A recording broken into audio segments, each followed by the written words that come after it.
लोग करप्शन करने पर क्यों मजबूर हो जाते हैं, या लोग करप्शन क्यों करते हैं, इसकी वजूहात क्या हो सकती है।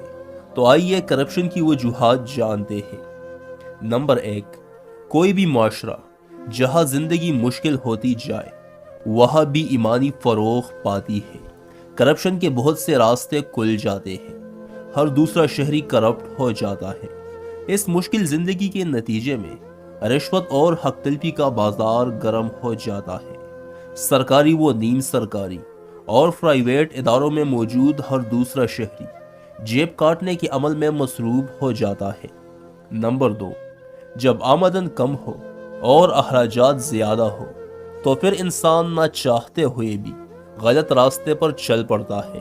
कोई बच्चों की ख्वाहिशात नफसानी को पूरा करने के लिए, कोई वालिदैन के इलाज मुआवजे के लिए, तो कोई माशरे में अपनी हैसियत को बरकरार रखने के लिए करप्शन और रिश्वत का सहारा लेता है।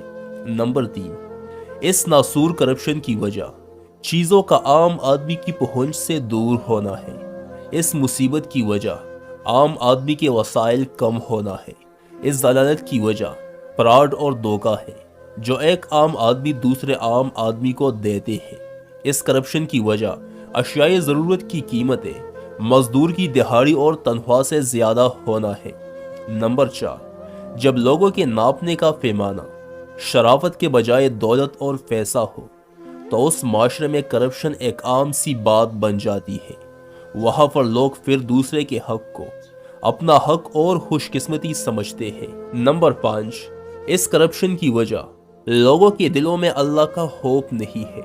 लोग अल्लाह के कहर से नहीं डरते, दुआ के वक्त अल्लाह को बहुत करीब समझते हैं, लेकिन करप्शन और रिश्वत लेते वक्त उनके वहम व गुमान में अल्लाह का नाम भी नहीं आता कि वो मुल्क की मईशत और अल्लाह के बंदों को कितना बड़ा नुकसान दे रहा है। नंबर 6, बाज लोग लालची होते हैं।